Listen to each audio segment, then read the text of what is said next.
All right, so there is the last tick of the minute, and it's 9:30 my time. So I would like to get things going.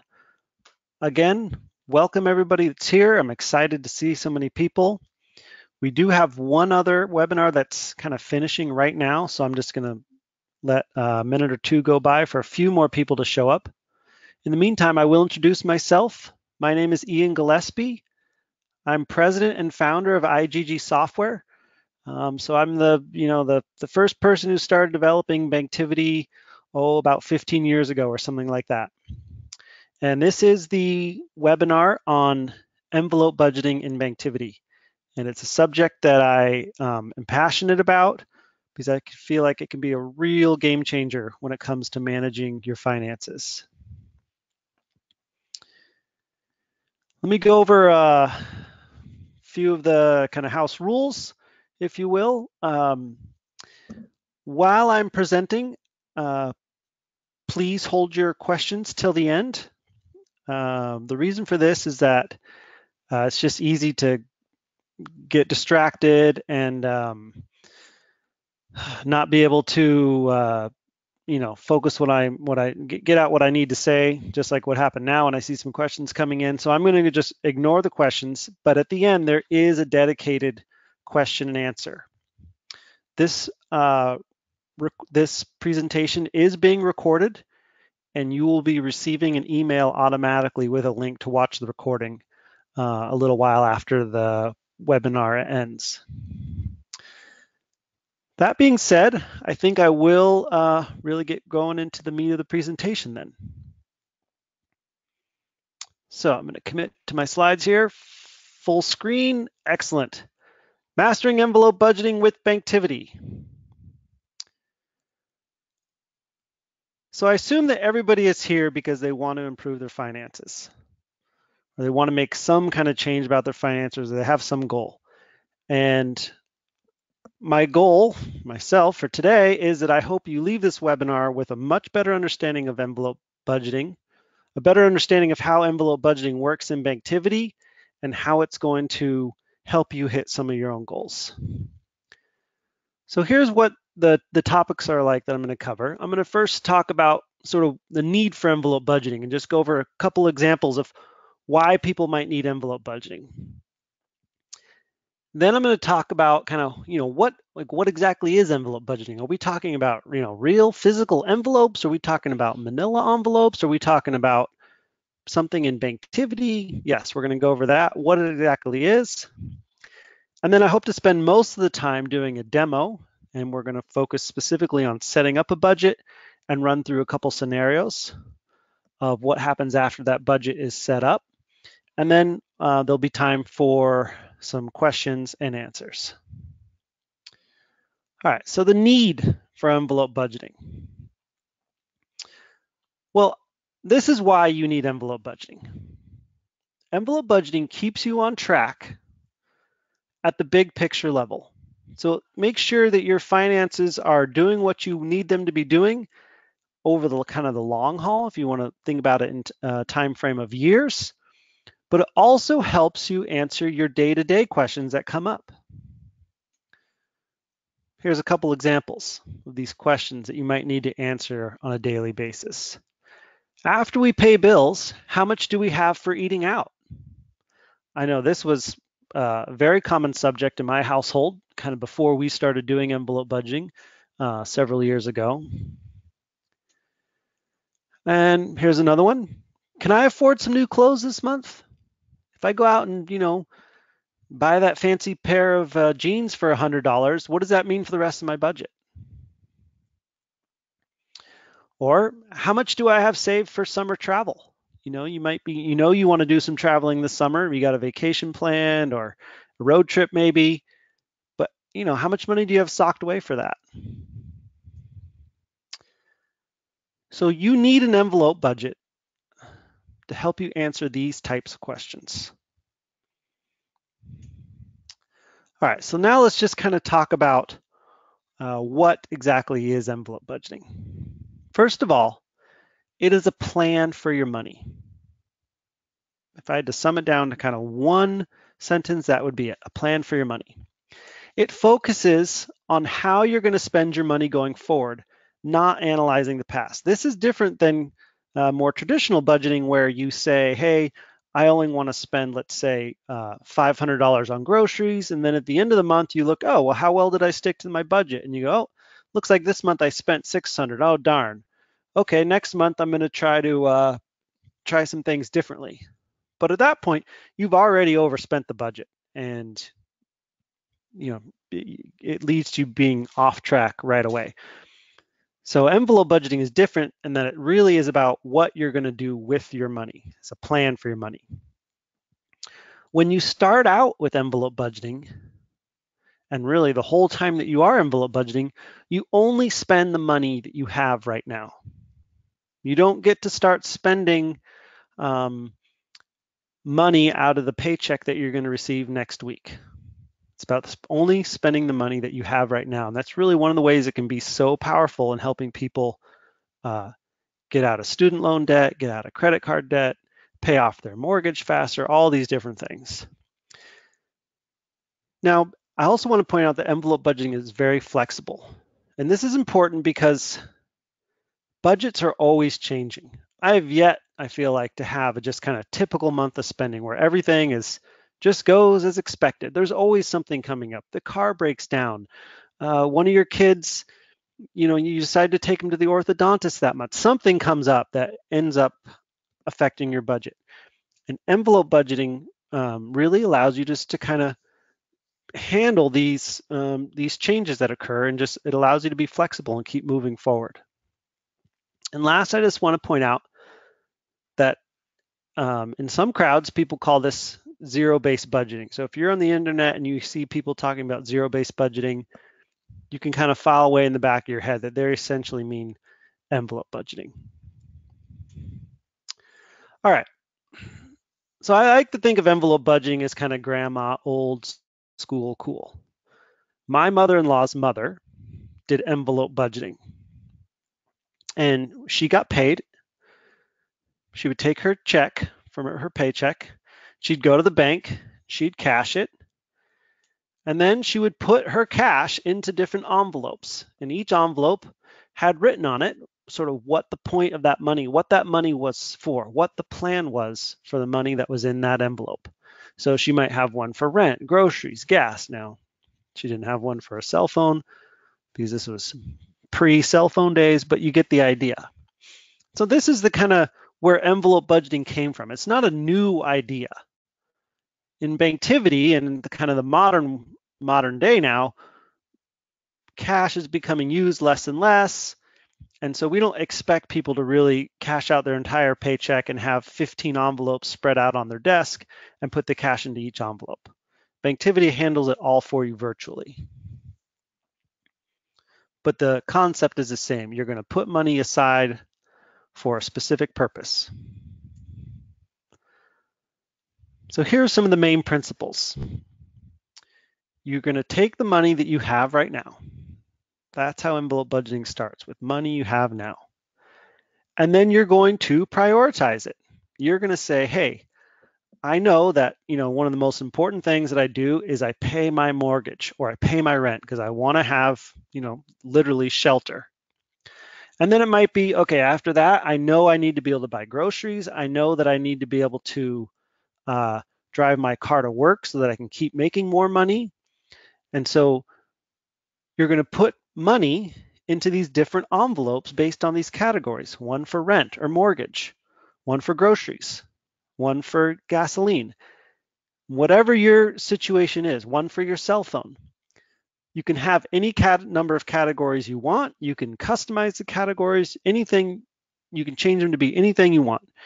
In Banktivity, the envelope budgeting is based on categories. Now, I said it was very flexible, and you're going to need to be flexible because at some point you're going to forget to budget for something, or you're going to spend more than you anticipated, and you're going to need to be flexible. So for example, let's say that you forgot that it was somebody's birthday. And so you go out and you buy them a nice birthday present because you're going to their birthday party, or it's one of your kids, whatever it is. and you realize like, well, I don't have an envelope set up for gifts.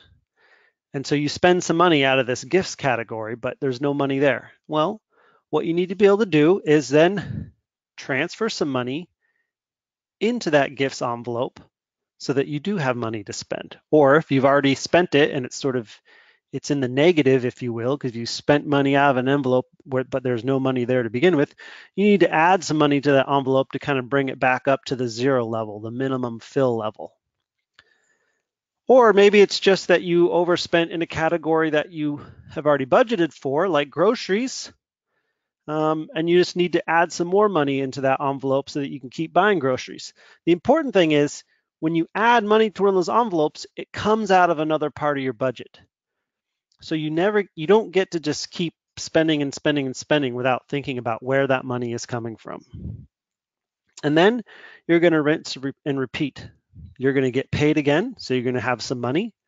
And then you're going to decide where you want to put that money based on priority into your envelopes. All right, so with that, let's go into the demo.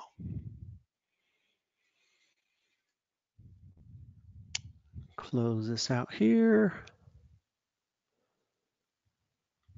Okay. Make this a little bigger for everybody. So we have here a basic Banktivity document. And you'll see on the left, there are two accounts, one called My Checking. It has, $1,200 in it about. There's another one here that is Visa, and it has a negative amount in it, and that's because this is money that you already spent. Let's say it was last week or last month or something like that. But this is how a basic Banktivity document might look when you're first setting up. Although I doubt you have two accounts, you'll probably have several, if not many more over here. So let's set up an envelope budget. I'm going to go to the plus sign here, choose Add Budget. Now this first screen points out that there are two types of items in a budget. There are things that are scheduled, and these are things like bills, something that you pay at the same time of every month or every year or whatever it is. You pay at the same time, and it's about the same amount of money. So, your paycheck, a rent, cell phone bill, these are all types of scheduled items. Over here, we have unscheduled, and this is spending that occurs sort of throughout the month, the course of the month, but it doesn't necessarily happen all at one time. So a good example is groceries. And yes, you might go to the grocery store, let's say every weekend you go out and do a big shop. And you spend roughly the same amount, but it's not really a bill. You don't have to do that. If you were sick on the weekend, you could go in the evening during the week or something like that. Or maybe you're coming home from work and you realize that to, make the eggplant parmesan you wanted to make that night, you got to swing by the grocery store to pick up some mozzarella cheese and eggplant. And so it's not as concrete as a bill. So those are unscheduled items. Just something to make note of. There's two different items, and we'll set up a couple of them in our budget. All right, so I went on to the next screen, and you get to name your budget. I'll just leave it as the default. And then we get to the next screen where Banktivity asks you to choose which accounts you want to budget. Now, for a lot of people, they can just leave this as the default and just say use all accounts. And Banktivity will, essentially use all your accounts. For people that have a lot of accounts in Banktivity, let's say they have some retirement accounts they're tracking, maybe an IRA, they have maybe a mortgage that they're tracking for their home and that sort of thing. The right way to think about it is you'll want to go to, I want to include selected accounts, and then you'll only want to include those accounts which you are regularly using in your budget. For example, checking, savings, all of your credit cards, those types of things where any money that comes into that account or flows out of that account needs to be captured in your budget, then you want to include it. Anything that you can't touch, like a retirement account, a college savings account, anything like that, you don't want included. You don't want to include your mortgage because that's captured as money flowing out of your checking to pay that mortgage. So just kind of a note on which accounts you should be starting out with. For our example, we're just going to include both of these, checking and the savings. So then it goes on, went on to the next screen and it asks about, hey, what categories do you want to include? For most people, they can just choose all categories, and that's what we're going to do here for the demo. Okay, so now Banktivity is asking us about, what kind of income we have. Now, I had already entered in a scheduled transaction here that shows that I have some income of $2,000 every 2 weeks, and I'll show you what that screen looks like. I actually meant to set that up in this demo, but it's left over from the last time I did this presentation, but that's okay. So what you can see is you're gonna on this screen here, you're gonna hit the plus button and choose that you want to set up your salary. And as soon as you click that salary button, you're going to get a screen that looks just like this. And I'm going to enter in here that I get paid from Acme. I get paid $2,000. The category is paychecks wages. That seems appropriate. You can choose the start date when you get paid. In my case, I'm going to say I get paid every 2 weeks. The money is going to go into my checking account as a deposit, and that captures my income. So I'm done. And for this demo, that's all the income I have. So I'm going to hit done with income. And now we get to enter in some of the expenses we have. So again, you're going to hit this plus button and you will get a screen like this where you can add a bill or add an expense. And you can see I've already added a couple here. So in this case, mom, I'm going to hit edit and I'll show you what this screen looks like. Here's setting up a bill to pay mom. Let's say I still live at home and I pay mom rent. It's $500 a month. Category is rent. Started back in December. It's out of my checking account and the type is a check. And then again, here is my cell phone bill.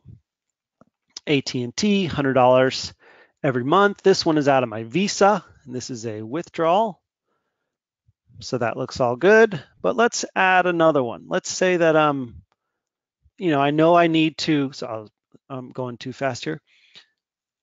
Let's say I know I want to set up some groceries. So on this screen, again, I hit the plus button because I want to add another expense. It's not a bill. This is an expense that occurs over the course of the month. So I'm going to hit add expense. And we get to this screen here. And I'm going to enter in, let's say, I don't know, $500 for groceries. Now, I know some people are probably thinking, hey, I don't know how much I spend on groceries. That's okay. Just take a guess. It's easy to change this stuff later on. In fact, you will change it later on, and that's totally okay. Now, you should really do this too. I'm going to hit done and just move on. Here's all the expenses I've captured.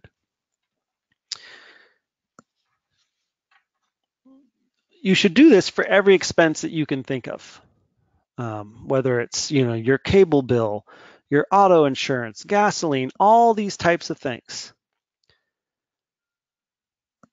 And I know that some of you might be thinking, hey, I don't know what all those things are. That's a lot. There could be a bunch. I might forget some. And again, I just want to point out that's totally okay. For the first round, just do take a stab at it. It doesn't need to be perfect because you can change it later because it's all about flexibility. I am going to add one more item. So I'm going to hit the plus button again. There's one more expense. And again, this is not going to be a bill, and this is fuel. And let's say I spend maybe $200 a month on gasoline and fuel commuting to work. Let's say I got a pretty long commute, something like that. So I'll add that expense. So here is my basic budget starting to come together. I think I spend about $500 a month on groceries, $500 for my rent. I got a cell phone bill every month for $100, and I think I spend maybe about $200 a month on gasoline fuel. That's going to be fine to keep moving on in this demo. So I'm going to choose done with expenses. Okay. Of course, this is the envelope budgeting webinar, so when we get to this screen and ask if you want to set up your envelopes, definitely choose Set Up Envelopes. Okay, now this screen is important. If I've lost you a little bit and you went to check Facebook or Instagram or whatever, but you still want to get a lot out of this webinar, come back and focus on my screen for a sec. This part's really important. Remember how I said that envelope budgeting starts with the money you have right now? Well, Banktivity has gone ahead and it's summed up kind of what all the available cash I have right now for my budget looks like. It's showing me that here. So at the top it says cash on hand. Now in this example, this is just the balance of my checking account because I only have the one account, and so it's that same amount. And then it's showing the debt I have. And in this case, I only have the one credit card, so it matches that credit card balance. If you had multiple accounts, it would sum all that stuff up for you. And then it's showing me my net cash I have, and in this case, $961. This is the money I have to initially distribute to envelopes. Since this credit card debt here that you have, that's money that you've already spent, but you haven't yet paid for, so you don't get to use that money to distribute to your envelopes at first. Now, I want to point out one thing before I actually start distributing money to those envelopes. Some people might have more debt, more credit card debt, than they have cash available. And if that is the case, then you're going to distribute the cash that you have on hand. This top number is going to be the amount that you can distribute, but you're going to want to add an expense to your budget that is paying off credit card debt. So it's going to be a category, something like, credit card debt pay down or something like that. And you're going to have to put money into that every month to make sure you get those credit cards paid down. So I just want to point that out because not everyone will be in this situation where you have a positive amount of cash to distribute. Okay, so let's start distributing. Now again, this is priority. So for me, being able to stay at mom's house is a priority, so I want to put $500 in there. So I just type in 500, and you'll notice that the total amount distributed has gone up. And we're going to keep an eye on this number because once it reaches 961, then we know we're done. All right, so it's important for me to be able to buy food. So I'm going to put, $300 in groceries. That brings me up to 800. Oh, but my cell phone bill is coming up. I know I need to pay that. So that's going to be $100, and it's important for me to have my cell phone, active. So that's a high priority. And that leaves me with, well, $61 for gas. Okay, well, I know my tank is full now, so hopefully that'll be enough to get me through. And if not, that's okay, because remember, it's about being flexible. So I know I'm done because the total amount I've distributed equals this total here. And so I'm going to hit done. Okay, now Banktivity shows us this budget.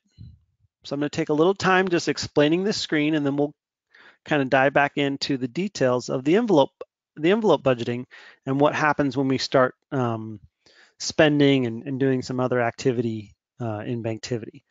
So at the top, we have this graph here, and this just shows you how much Banktivity expects you to spend every day, a cumulative running amount. And if we put in data that was a little more realistic, this line might move around a little bit, and then as you spend, there's going to be a darker line that fills up. We haven't spent any money yet, so it's not showing anything there. Down here in this section, we just kind of have some big summary information, how much you expect to have an income, how much expenses you expect to have versus actual. And then down here is where the meat of the envelope budget occurs. So you'll notice this top section, these are all your expenses, and down here is all your income. And then you have a line for each of your categories. Now I'm going to point out on this next column here, we have a bar. This bar will fill up as you start spending money in that bar. and it'll fill up at a rate that kind of depends on how much you've actually budgeted for that. And you'll see that in just a moment. You'll also notice these diamonds. These diamonds represent bills that you've scheduled. Or down here for the paycheck, these is when you expect to get paid. And then this gray line represents the current day. Over here, it shows you how much we've budgeted for each of our categories. This next column is how much we've actually spent in those categories.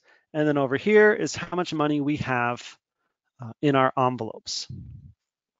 In this case, they're all green. So that's great. That means that every envelope in our budget has money in it. If there's no money in it, it shows as gray. And importantly, if it's red, that means that you've overspent and you're going to have to do something about that. So let's say that I'm driving home from work and I realize that it's my wife's anniversary. So I swing by the flower shop to buy some flowers. So I'm going to capture that in Banktivity, that transaction. So I'm going to go over here to my Visa account. I'm going to hit a plus button for add a transaction. And I'm just going to type in here flower shop. This was gifts, and let's say it was bouquet was $50. And then I'm going to hit save. I'm going to use this little back button to jump back to the budget. And you'll notice now that there's a new, the gifts category has shown up here in the budget, but it has a negative amount. It's red. Whenever you see red, it means you need to do something. And this is because I spent money that I didn't have a plan for. And so I need to take money from somewhere else to cover that, to make sure, so basically, so I don't end up just going into debt, spending money I don't actually have. So now you get to choose, well, okay, where should I take that money from? Well, you know what? My pantry is pretty stocked. The next time I go shopping, I know I'm not going to drop $300, and I do get paid, next week. So I'm going to take some money out of my groceries to put it into this gifts category to get that zeroed out. So the easiest way to do it is to mouse over the red number, click, and you'll get a little pop-up that says, hey, here's how much you currently have in the envelope. How much do you want to add? And in my case, I just want to zero it out. So I'm just going to add 50 to get it to zero. And then I'm going to choose where I want it to come from. I don't want it to come out of rent. I want it to come out of groceries, and I'll save. And you'll notice that the gifts category, which was under budgeted expenses, now drops down into a new category, unbudgeted expenses. This is money you did not plan on spending. The envelope is zeroed out though, which is great. There's the $50 you've actually spent. But wouldn't it be nice to avoid this in the future and just kind of have the money earmarked for gifts when you know that you're going to need to spend some money on gifts?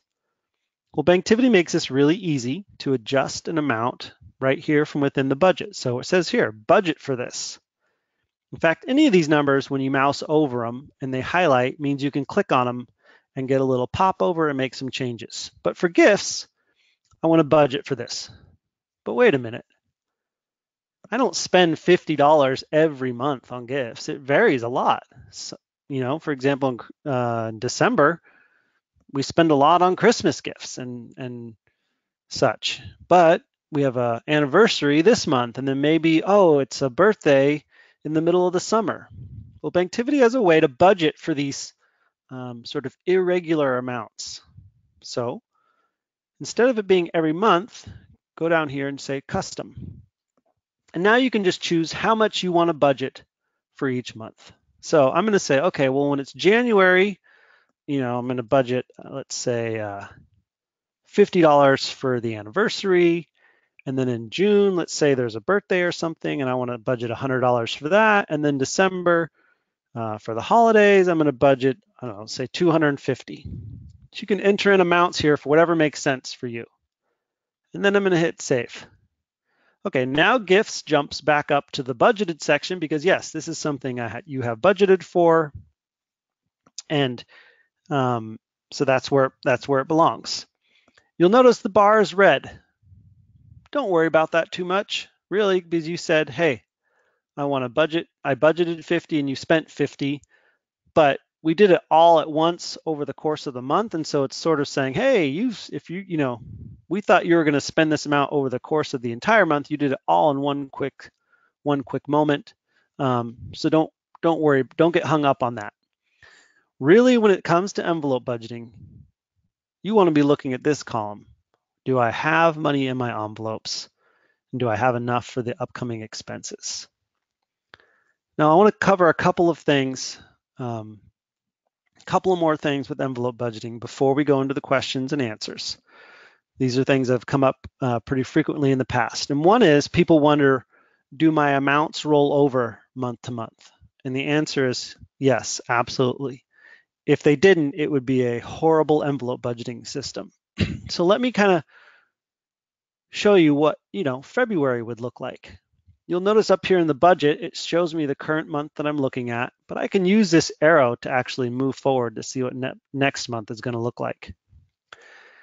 And now you'll notice that for gifts, it says that the next time you expect to spend money under gifts is in June, where you told it you're going to spend $100. But we also know that we're going to spend money in December. So that's not the only time we're going to spend money on gifts. Banktivity does some of this math that can get, it does the math for you, whether you think of it as simple or as complex. And it says, hey, if you want to meet your targets for how much you plan on spending in gifts, you should have $66 in the gifts envelope in February.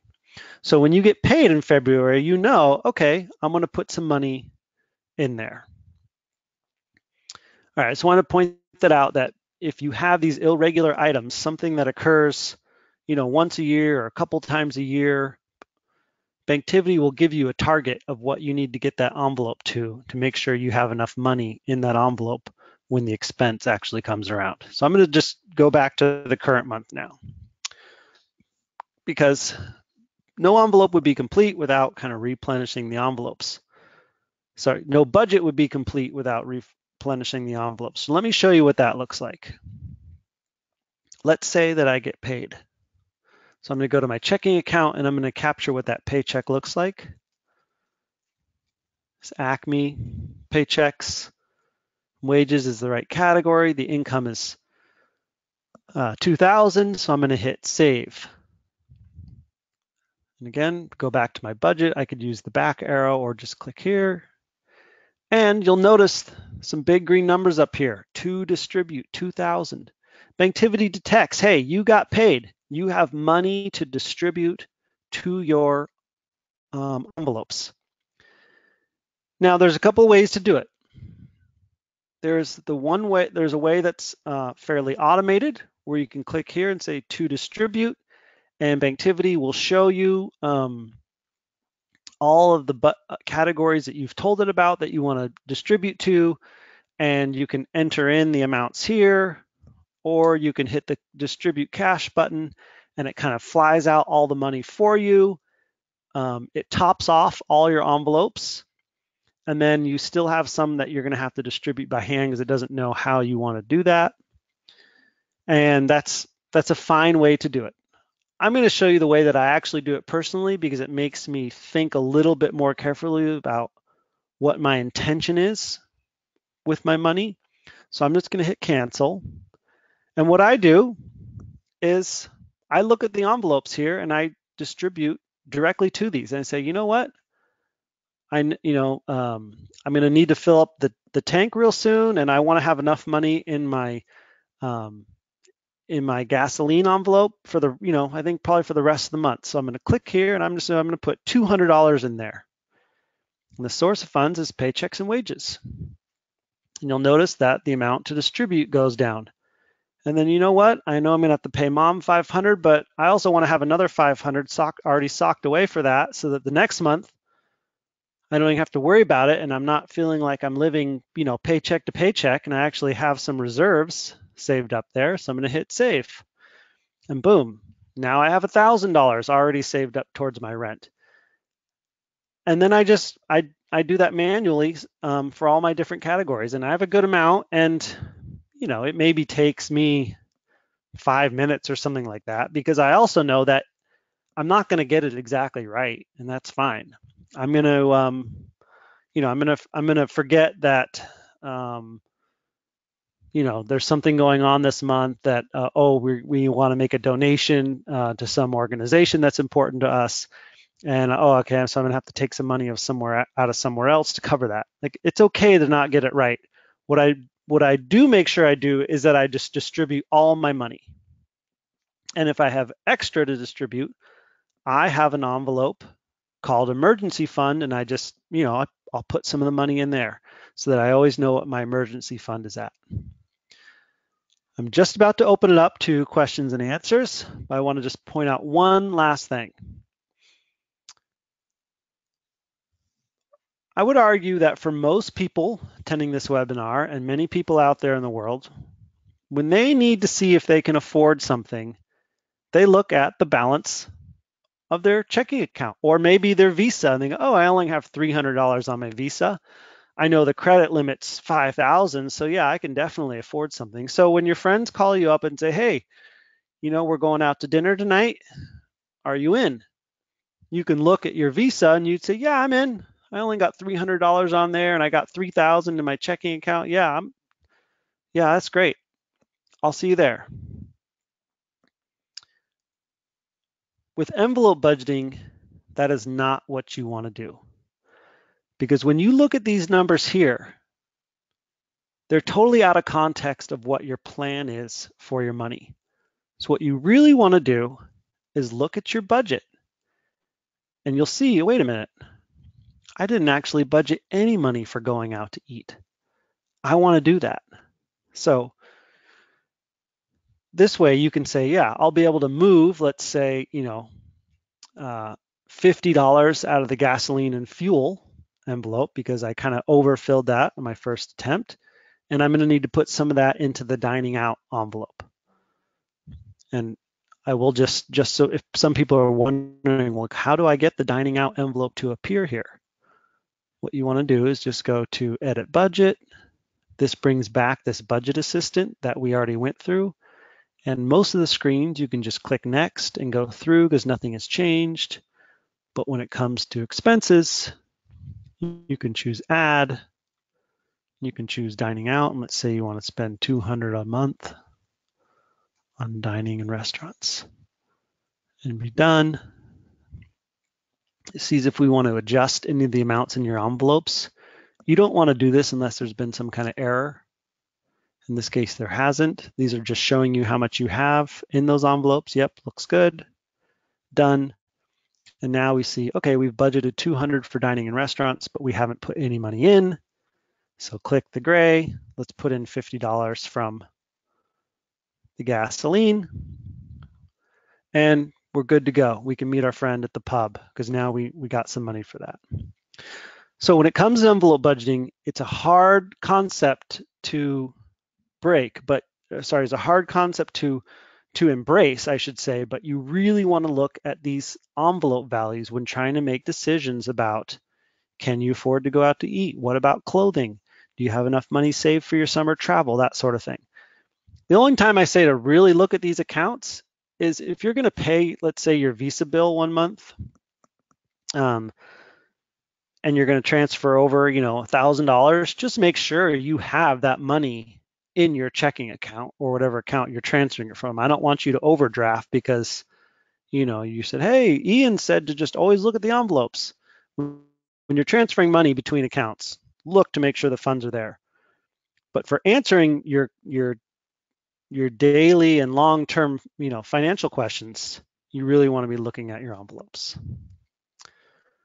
All right, so let's just jump back to the slides and we'll get going with some questions and answers.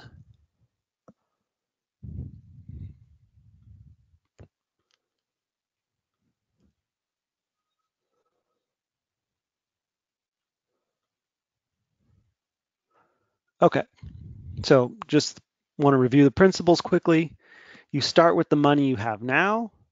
You prioritize how you want to spend that money by putting it in the envelope that's the most important, putting it into the envelopes that are the most important first. You're going to need to be flexible. You're going to forget something. You're going to have an expense you didn't plan for, something, and you're going to need to shuffle money around. That's fine. That's a part of it. Then you're going to rinse and repeat. You're going to get paid. You're going to get more dollars, and you're going to have to decide what to do with those dollars. And so you're going to distribute them, again, based on whatever the current priorities are. And with that, now let's open it up to some questions and answers.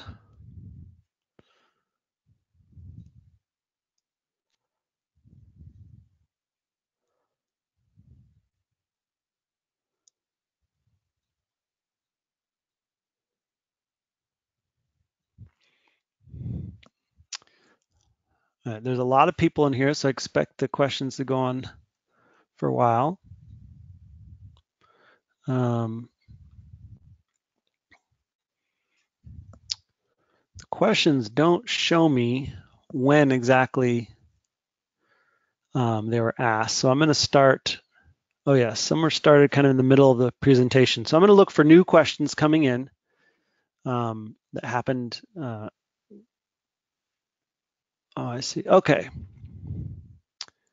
First question, explain why we should not include the mortgage in the accounts used. Okay. This is a good question. This is asked by Craig. In Banktivity, and really all accounting system, money always needs to come from somewhere and it needs to go somewhere. And this is the idea of double entry accounting, and essentially Banktivity uses that in the background, although it sort of obscures it from you a little bit because it wants to make it a little more user friendly. But in Banktivity, let's say in your budget you have two checking accounts, maybe your wife's and yours, and each one has $1,000, and you transfer money from one checking account to the other. Let's say you transfer $500. You didn't get $500, 500 new dollars into your budget, nor did you have a $500 expense when you took money out of that account. You just transferred money from one account to another.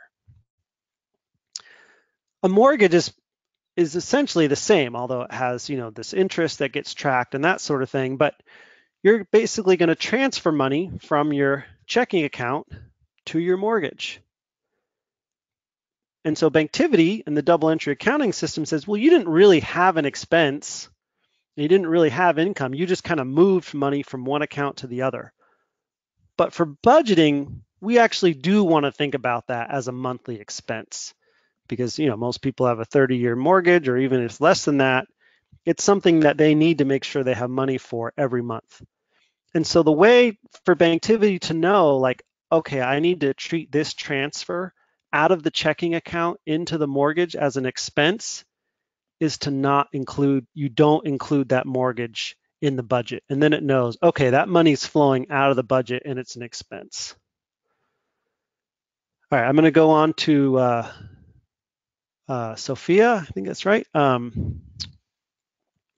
My cash available to distribute doesn't match my bank account balance. I'm not including credit cards other than as an expense, and all my envelopes are at zero. How do I fix it and how do I get them to match? Okay. What I would probably do is just delete the envelope portion of your budget. I'll show you how to do that really quick. Let me get rid of these slides so we have less distractions on the screen. So what you want to do is go to Edit Budget, and you can do this anytime. If you feel like you need to start over, that you can do this, and it's okay to do. I'm going to go through all these screens where it's talking about income and expenses until I get to the last one, which shows me how much money I have in my envelopes. And then I want to say disable envelope budgeting. And I'm going to hit done. And you'll see that the envelope portion, the envelope column in the budget is gone now, but I can bring it back. I'm going to hit edit budget again. Again, go through all the screens. And then it's going to say, hey, do you want to set up envelopes? And I'm going to say yes. And then again, it's going to recalculate the cash on hand based on today. and it should calculate it based on the amount you have in your accounts right now that Banktivity knows about, and then you should be good to go from there. So I'm just gonna let's hit done for now. Okay, moving on to, let me do a little screen management. I have one screen here that you all can't see. It helps me to look at, make sure people are, this interface is a little tricky for me, folks. Okay, I'm glad that answered your questions, everybody. Okay, so James Duncan is asking, how does fill envelopes work? I assume that it would fill based on the budgeted amount for the next month, but it doesn't. Sometimes it puts money into a category that's not even in my budget. I'm guessing because I spent unplanned money in that category this month. So yes, if the fill envelopes, I'm a little bit rusty on the details of exactly how it works, honestly, because I don't use it all the time. I believe it looks at how much money you said you wanted to spend in a specific category for the month. So let's say it was 500 for groceries, and then it tries to top it off to that and say, hey, here's your $500. If you have money that you've spent, it will put money into those envelopes because it recognizes that as, this is a bad situation. You spent money that you didn't plan for, and so we know we got to get those topped off to zero. So I believe that's why you're seeing that behavior. And we've had some requests about ways to improve the fill envelopes to be smarter. And I don't have any like an ETA on anything like that, but we know that there's some room for improvement there. And I also encourage people to do the manual method.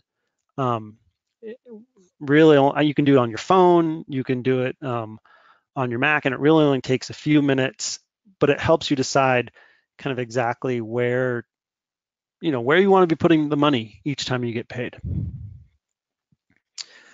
right, I'm going to move on to Philip. Can you import a transaction that is already scheduled transaction in Banktivity?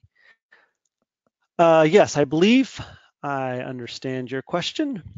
And so you'll remember, if you look at my sample document here, I set up a couple of bills.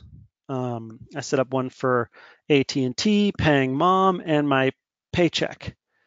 When you set up those bills, Banktivity behind the scenes create these scheduled transactions, and you can access those scheduled transactions by clicking this button right here, which is what we call our confirm scheduled transaction sheet. And you'll notice that there are several transactions here. These are posted last month these are set to post for last month because this document is a little bit stale from the last webinar I gave. So my apologies about that. But from right here, you can hit post and it'll convert that scheduled transaction into a transaction in the account where the scheduled transaction is going to occur. And so in this case, it's saying this is going to post to your checking account, or in this case, this is going to post to your Visa. So that's how you can access those and do that. All right, JB, how does envelope budgeting treat variable income? Okay, this is a good question. I've had similar questions like this in the past. So in Banktivity, you want to model your variable income to whatever way makes the most sense to you. You could set it up as income that's going to come in maybe throughout the course of the month. Let's say $100 in January, but $10,000 in February, and then maybe less in subsequent months. But the principles are the exact same. Whether you get $100 or $10,000, that's the money you have to work with right now. And so you're going to distribute that to whatever category makes the most sense. And then, you got to live off of that cash until you get paid again, whether that's a big paycheck amount or a little paycheck amount. I hope that makes sense. All right, Shane, You charged something on your credit card and then budgeted for it with cash from your checking. Is there an indicator that the money is set to be used to pay towards your credit card? Okay, this is a really good question, Shane. I'm glad you asked this. So in my example, I went to the flower shop and I spent some money on flowers. And I put that in my Visa, and then I didn't actually use money from my checking account to cover it. In my envelope budget, I moved money out of one of my other categories to cover it. When it comes time to pay your Visa, you know that you can just pay it. So you just transfer the money from your checking account to your Visa, and it won't affect your envelope budget at all, because that, again, it's just you're just moving money around from one account to another as essentially as a transfer. I hope that covers it. So you can really decouple the idea of, okay, this is money that I need to use to pay towards my credit card. All you need to do is every month pay the total balance on your credit card, and because you know that you haven't overspent because you're only dealing with the cash that you have now. I hope that helps, Shane. If it doesn't, ask a follow-up question. I'll try and get to it. Ryan, you don't want to base the current year's values off of the last year's spendings. You know, that's a however you want to come up with the amount that you think you spent in various categories the previous year or the previous month is totally fine. And when you're actually editing, when you're creating new expense items in the budget, if you have a lot of imported transaction history, it goes and calculates how much you spent the previous month. So in my example, if I'd put in 500 for groceries, and I had been starting with a file that had more transactions in it, it would have said in gray text below, it says something like, you spent $600 on groceries last month. And so you can be like, oh, okay, well, I better budget 600. Banktivity doesn't automatically go out and insert those numbers for you, though. Chris asked if there's any reports associated with budgeting. Currently, no. There are not any true budget reports. Stefan says, wonderful stuff, great program. Thanks, appreciate that. Going to Dean. Yeah, Dean, I can take general Banktivity questions. If they're too long and involved, then we can take them offline later on. I'll give you guys, if you need to ask questions, send an email to webinars@iggsoftware.com, and I'll be checking that box for the next couple of days. Mark asked if we post webinars on our website. They aren't currently on our website, but we do have some on our YouTube channel. But we've only done a couple of webinars, and it's really a getting started and this envelope budgeting one. But they are on our YouTube site, YouTube page. All right, Mauricio says it says, great explanation. 1, do you also budget for investments and or long-term savings? 2, any recommended practical sources besides your personal finance 101 blog? Any other technique you use and fits Banktivity besides envelope budgeting? Okay, so for 1, do you budget for investments or long-term savings? This is a good item to discuss. So it's a great idea to budget for long-term savings, because if you aren't budgeting it for your envelope budgeting, it isn't happening. You aren't going to be doing any long-term savings. What I personally do is I have an envelope set up called emergency fund, and the money that is actually represented by that envelope, most of it is in a high interest savings account, but that's not even exact, because again, the amount that's in the envelopes is completely decoupled from what's happening in your accounts. But my point is that every month or whatever, however often I want to, I can put money into that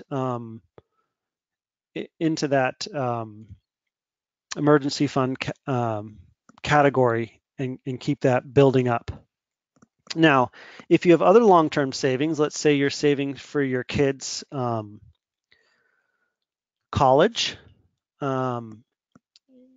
you can do that two different ways. If you have a special account set up for them, let's say it's a 529, you can budget into that. You can set up paying money towards that 529 as a monthly bill. And then that way you're putting money into that 529 every month and you're building up your savings that way. But you're capturing it in your budget. You'd be capturing it as a $100 expense every month or however much money you transfer in each month. I don't, off the top of my head, I don't have any other great resources that I can think of besides the Personal Finance 101 blog. I would love feedback on what people would like to see us cover, either maybe another webinar that's maybe like covers some of these more advanced envelope budgeting questions about long-term savings or budgeting for your mortgage, that sort of thing. Go to Karen. Oh, Mauricio, your last questions. Any other techniques you use and fits Banktivity besides envelope budgeting? I use CloudSync and I use Banktivity on my phone a lot, and I use it on the version on my Mac a lot, and the iPad. I know right now we haven't been using our iPads that much, but we have it on there as well, and we use CloudSync to keep it all up to date. I'm gonna go to Karen. Can this work if you don't have a paycheck coming in every 2 weeks, steady paycheck? My husband gets paid every 2 weeks for approximately 2 months at a time, then gets a bulk payment to cover the next 2 months, then back to every 2 weeks. Yes, this absolutely, like I kind of mentioned this before, that it doesn't really matter how frequently or infrequently you get paid. The principles still apply. You get the money, you decide how you want to prioritize it, and that's the money you have to use to shuffle around to make sure you're covering the expenses until you get paid again. So in your case, when your husband gets that big bulk payment to cover the next 2 months, I think you two would want to sit down and be like, okay, well, I think we're going to probably need, $2,000 in our groceries. So let's put that there, and then just monitor, closely every couple of days where you're spending money and how those envelope balances are changing. All right. Call is asking questions. How can I duplicate a budget since I want to experiment with envelopes similar on how you duplicate a report? Right now, you can't duplicate a budget. It's a feature that never quite made it into the final product. So, you can turn on, like I showed earlier, you can turn on envelope budgeting, move money around and do all this stuff. And then if you go back through the budget assistant by clicking the edit budget button, you can then turn it off and it'll just delete that part of the envelope budget from the database behind the scenes, and it won't affect anything. So you should feel free to experiment with it, and you should be able to get back to where you want to without too much trouble. Ryan, I assume most transactions should be categorized in order to make budgeting the most useful. Absolutely. I mean, I would actually put a stake in the ground and say every transaction should be categorized if it's happening in an account that is in your budget. Absolutely. It doesn't, you can't, yeah, you want to categorize every transaction. And for some people, this is, takes some commitment, but that's the best way to get financial change in your life is making the commitment.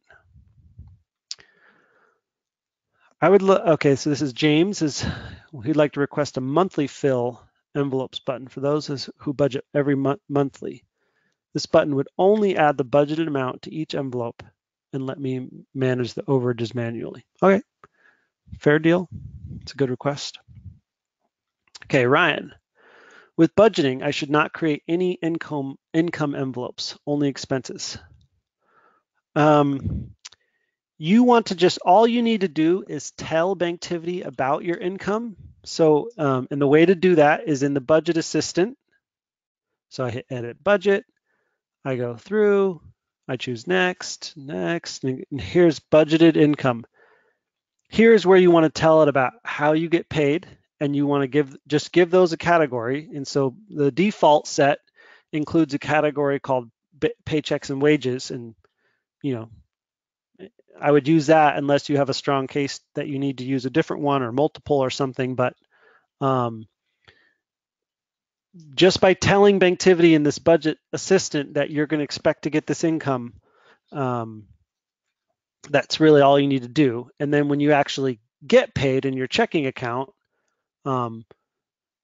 just make sure that that paycheck, so the category is correct, paychecks and wages or whatever is appropriate. All right, John.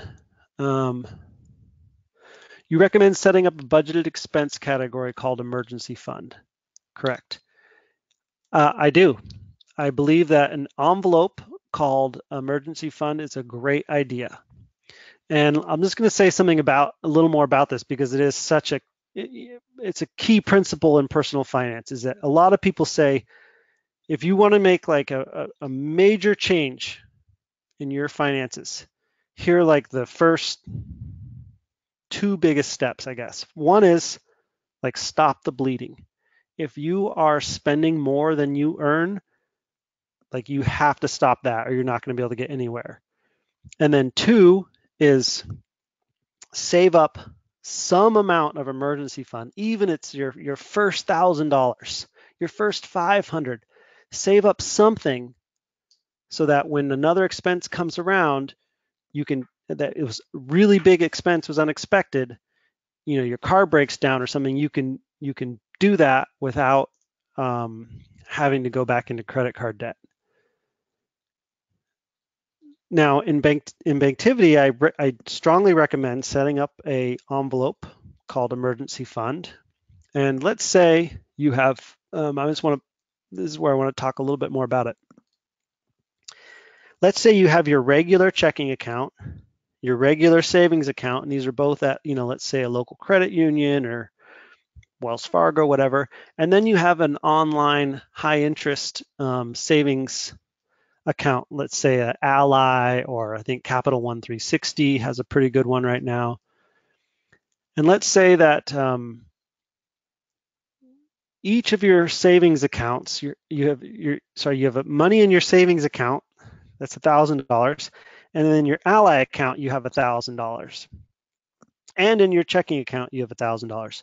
When you first go and let's say you have no credit card debt, you go and set up your budget for the first time, it's going to say you have $3,000 to distribute. You could, and let's say that, well, until I start envelope budgeting, the $1,000 that I had in my Ally, that was kind of in my mind, that was kind of my emergency fund. So when you first set up your budget, you could say, okay, I'm going to put $1,000 into my emergency fund envelope. But then later on, you realize, you know what, I want to maximize how much money I keep in that Ally account because it has the best interest rate.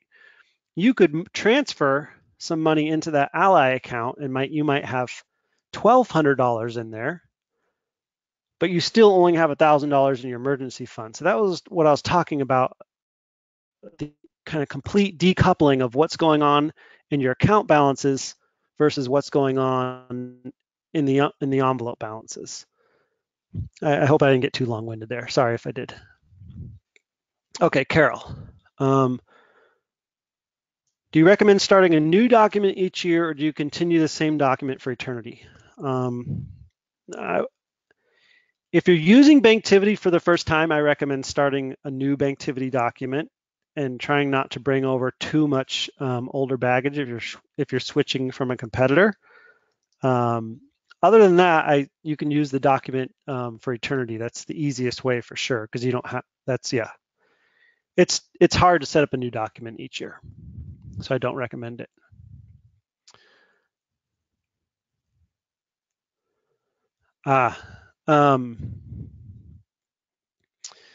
Recommendation from Robert about the red-green colorblind with red and green.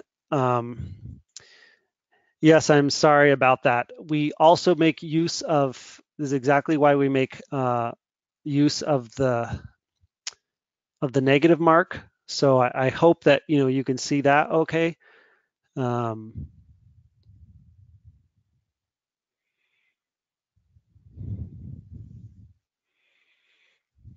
This is I'll pass these notes on about red-green colorblind and how to do a better blue-green to our designer who chose those colors. But I do appreciate that. Thank you. And hopefully it doesn't prevent it from using the app entirely. We've tried very hard to make. I mean, we've thought about that. It's like, well, the problem with red and green is if you're red-green colorblind, people can't see it's the difference. So, all right, Austin. I have my phone more often than I have my computer when making my buying decisions. How does that work? Okay. So we have, I'm going to give you a link, Austin. I'm typing in a link that is www. Oh, I can send it to everybody. Oh, that's great. I'm going to send everybody this link. This is a link about our cloud sync. And it's kind of just a brief overview of like, this is how it works.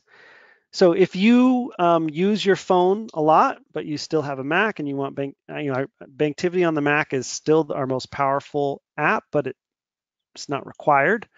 But what you want to do is use our cloud sync, and then you'll have copies of your Banktivity document on your Mac and on your phone, and changes that you make either place will sync up, and you'll be able to see your, make those buying decisions by consulting your phone right then and there. It also means that you're going to want to every once in a while consult your phone and make sure that any new transactions have come through are not uncategorized, and if they are, categorize them and do some maintenance and stuff. But you can totally do that on the phone. I do it all the time. Carol, I'd love to see a webinar for using Banktivity for filing taxes. Okay. Just make a note of that here. Bob.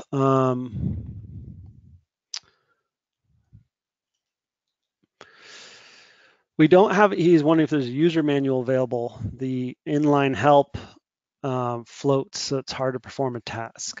We don't have a downloadable manual currently. We're just discussing though about better ways to make our help more consumable. I think at the very least, we should be able to mirror a copy of it on our website so that it doesn't float over the app every time you use it.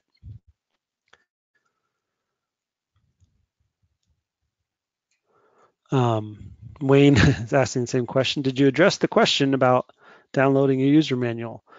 We don't have a downloadable user manual right now, but we know that people are looking for this. I will point out that a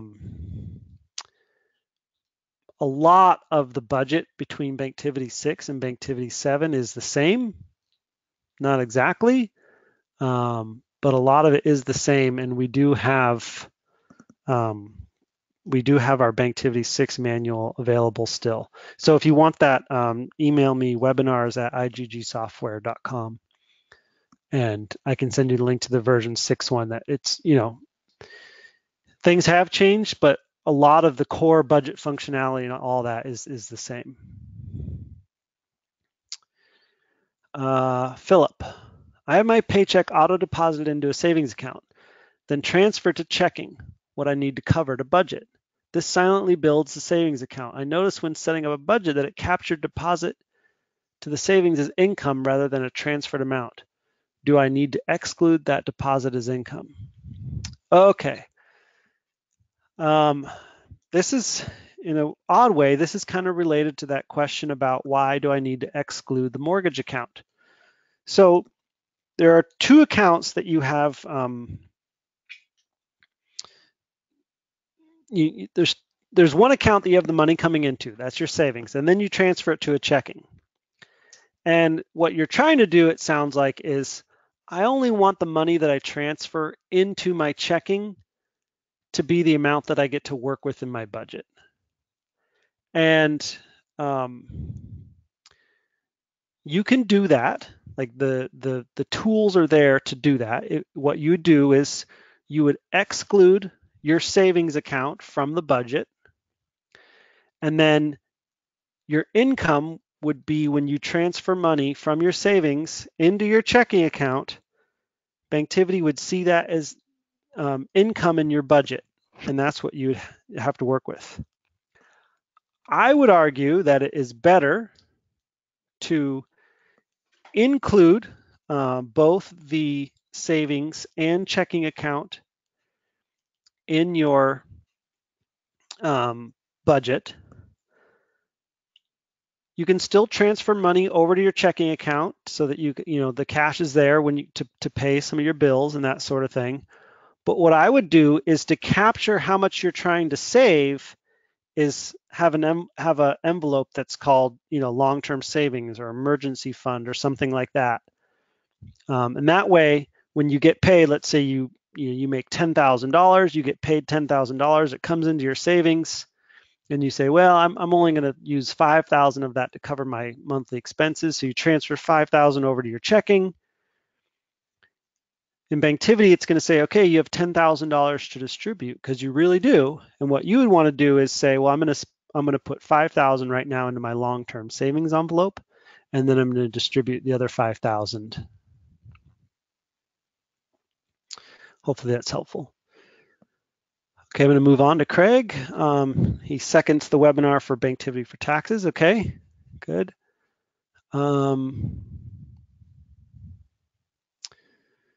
Yes, Ryan, that the manual has not been updated for version 6. Ryan is asking about the manual. All right, Karen. Basic Banktivity question. Can you search for a transaction over various accounts? Say can't remember if you use Visa or Discover to buy something.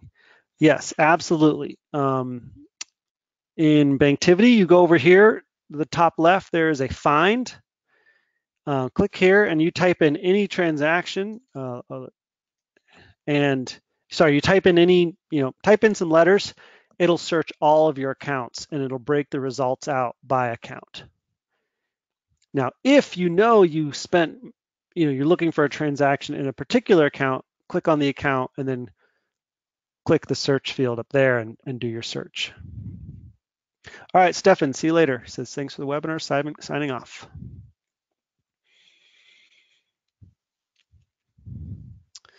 Any other questions?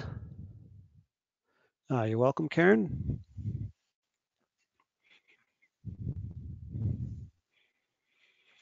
I don't have anywhere to be for a little bit, so I'll just see if there's any other ones that trickle in.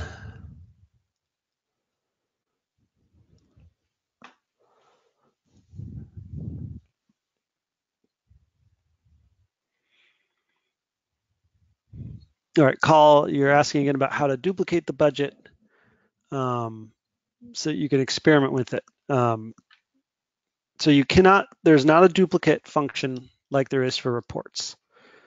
You can, however, you can think of the envelope budgeting as like a module that gets turned on to an existing budget.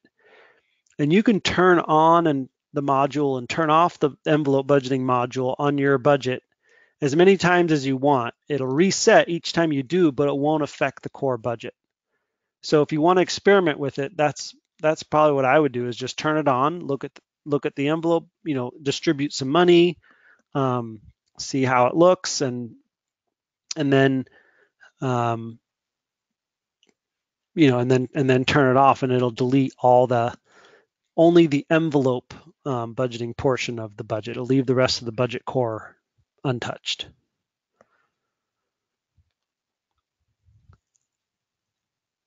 Philip, you're welcome. He said, thank you for the updated search functions in version 7.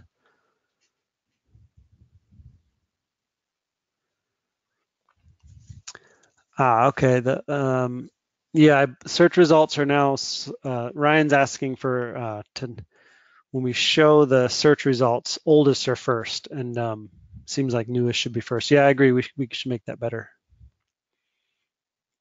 All right, Carol is asking if you're starting Banktivity fresh and your bank direct access sends previous year's transactions, how do you stick with only 2019?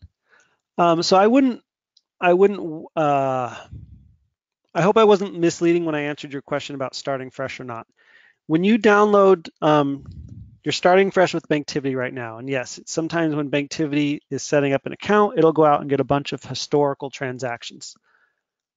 I would not worry about that. It's okay to pull in, let's say, 6 months of transactions from 2018 or something like that.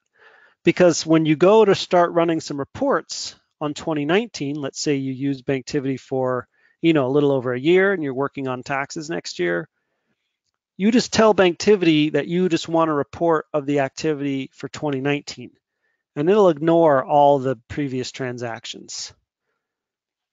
So I would not get hung up in that too much. Ryan, you're very welcome. Mauricio, any other non-conventional envelopes like the emergency fund one? Do you have one for investing? So I don't have one for investing. I'm trying to think of.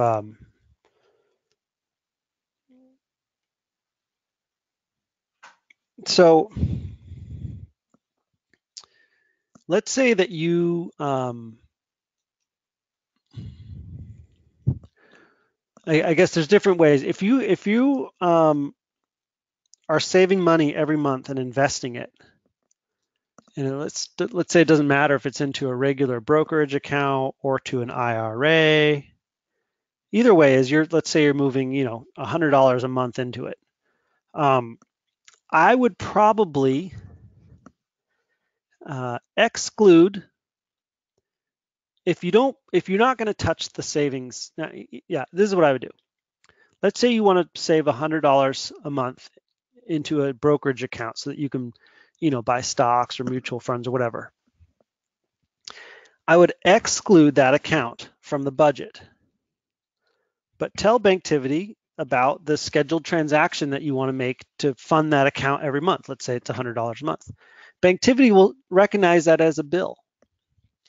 And then when you go to distribute money, you're going to want to put $100 in that envelope. And that envelope will have the name of the brokerage account. So let's say the brokerage account is called My Brokerage. You will have an envelope called My Brokerage. It'll think that that is a bill that you're sending money to that account. And for the purposes of your budget, it is kind of like a bill. It's like that's $100 you need to have to pay for something.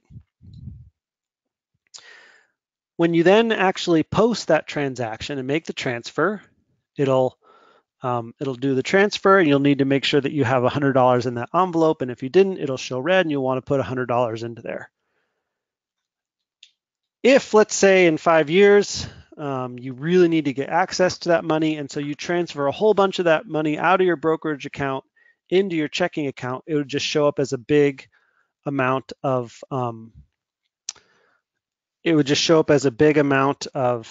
income that you get to distribute, because that's, essentially from the view of your budget, that's what it is. So I hope I'm answering your question or providing helpful information. That's what I would do if I was, every month transferring money to an investment account. Then once the money's in that investment account, and you buy stocks or you sell or whatever, the budget doesn't care. It only cares when money goes into it or money comes out of it.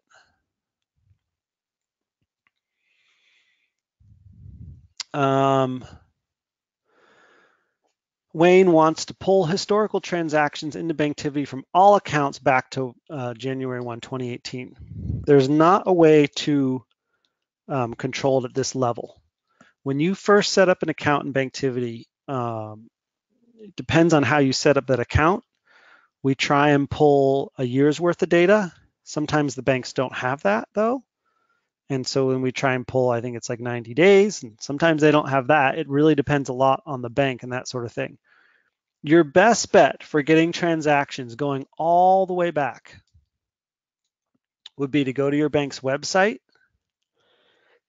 and see if they can export a bunch of transactions between a specified date range, and then import that file into Banktivity.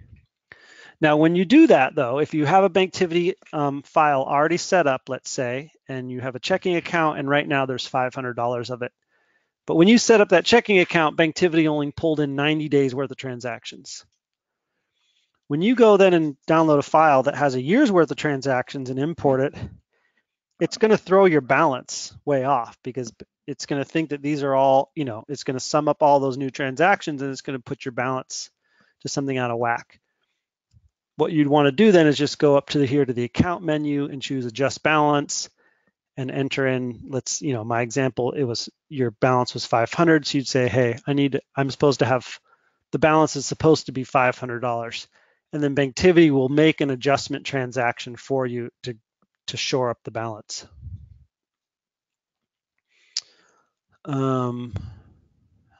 Here's Bob, kind of wants the opposite. I want to start auto bank transaction downloads to an existing account. I don't want historical data downloaded to that account as it is already in the account register. Can this be done? Usually when you download transactions, Banktivity will do its best to look for duplicates. And so if you turn on auto downloading of transactions, there's a lot of asterisks to this statement, but it should just work. And if it doesn't, send us an email or come to our live chat and we can help. I'm going to go on to Karen. Banktivity overall question. When I'm using Banktivity on my Mac and I go over to the internet, then go back to Banktivity, it syncs again. I need to wait till that is done before I can do anything. I'm using an older version of Banktivity.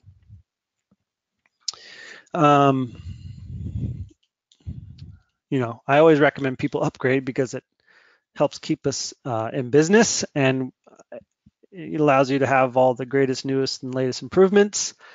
Depending on what version you're using, you can go to Preferences, Karen, and you can turn off how often the syncing happens. Or I shouldn't say how often, but you can turn off whether or not it happens, I think, automatically. All right, Chris.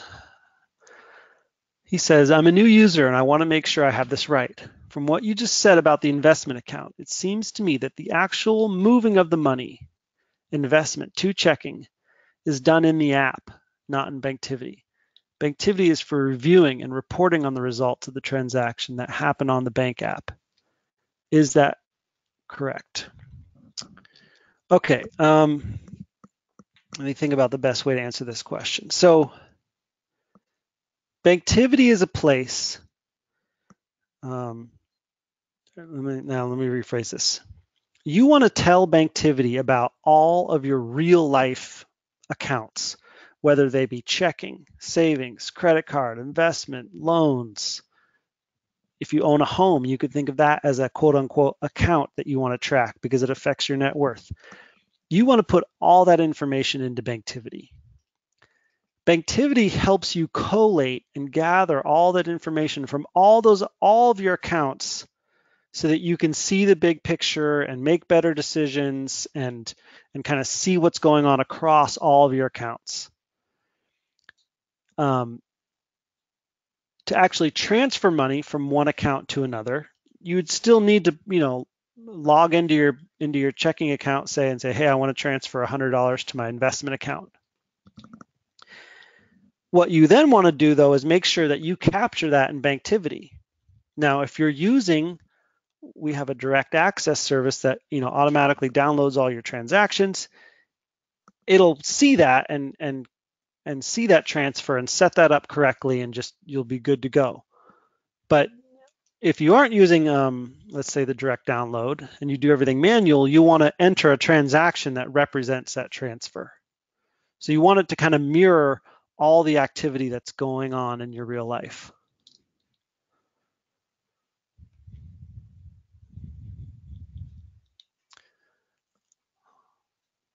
All right, you got it, good. All right, let me know if there's any other questions. I'm at the end here. Maybe we could plan on wrapping up at 11 if there are more. 11 my time.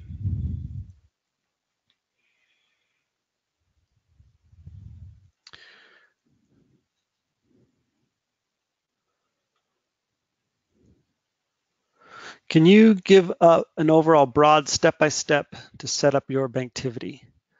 I'm going to try and, I think I'm going to take a stab at answering this question, Carol, and I want you to write back and tell me if I'm on the right track or not. So when I recommend somebody to get started with Banktivity, I tell them to, go to our website, download the app on, I'm assuming, you're using the Mac because that's what this demo is about and that sort of thing. You download the version on your Mac. You're going to, when you launch it, it's going to ask you to, it's going to show you a window to get started. That window represents a single document. And in Banktivity, 95% of our customers ever only have one document, and that document represents all their finances. Banktivity does support multiple documents, so if you needed to track the finances for a charitable organization that you're the treasurer for or something like that, you could have one document for that. But again, for 95% of our customers, they just track one document. Inside that document, you're going to want to click the plus button, add account, and you're going to want to add every one of your real life accounts. And I start with the most frequently used accounts first, like your checking account, your savings account, your credit card. When you go to add an account, I'm just going to show you something here. It's going to ask you, is this at a bank or is this something else? Like you want to track the value of your house. This is going to be at a bank. When you go to add an account, I'm going to add my, let's say I have a Citi credit card. You'll see there's different ways to get your data in the first time. Direct access is our optional subscription service. It's one service that allows you to connect all your accounts on all your devices and just everything will stay in sync. Some banks support direct download. If they do, we present it to you here so you can use it, choose it.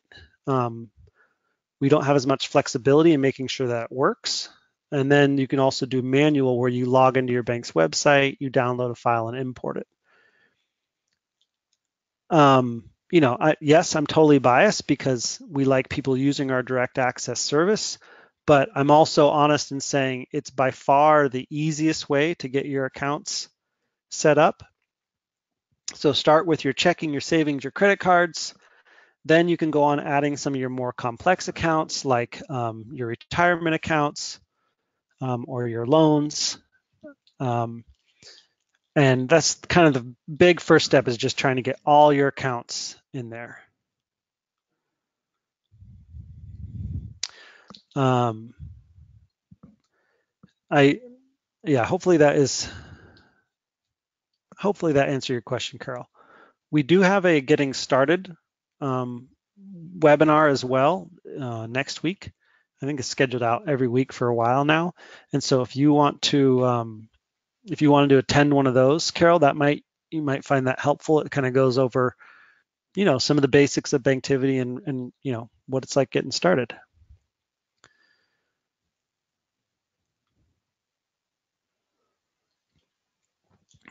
Okay, let me just, I see your next question here, Carol. She said, would you do scheduled transactions next? What I would probably do next is the budget part. And from within the budget, when you tell Banktivity about your bills, it creates those scheduled transactions in the background. So I would think after all your accounts are set up and you're satisfied, actually before starting your budget, it's good to go through and categorize, let's say all the transactions going back to the first of the month or something like that. And that just kind of sets things up for success later on. And also part of that is as you tell Banktivity, as you categorize transactions in Banktivity, it learns from that. And the next time it encounters that same transaction, it'll just auto-categorize it for you. All right, see you, Chris. He had to go. All right, Bob, when doing auto bank downloads, does the info go directly from the bank to my computer or does it go through IGG? It depends on which service you use. If you use what's called direct download, which again is not supported by every bank, but if your bank does support that, then it goes, we talk directly from your computer to the bank server.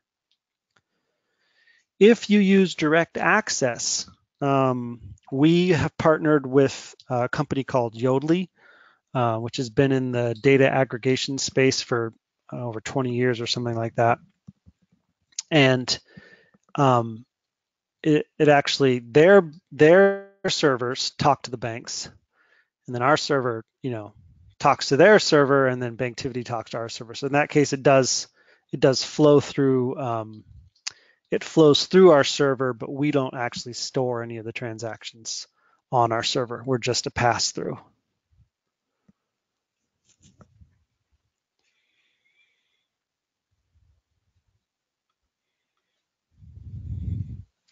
All right, so we're at 11. I say we should call it, unless there's someone's just dying, like, oh, I just thought of the most important question.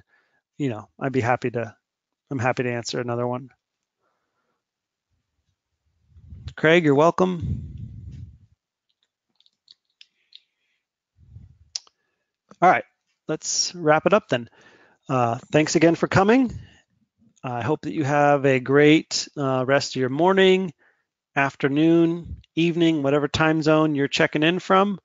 Enjoy the rest of your day. And don't forget, reach out to us, webinars at iggsoftware.com if you got questions about this. Talk to y'all later. Bye-bye.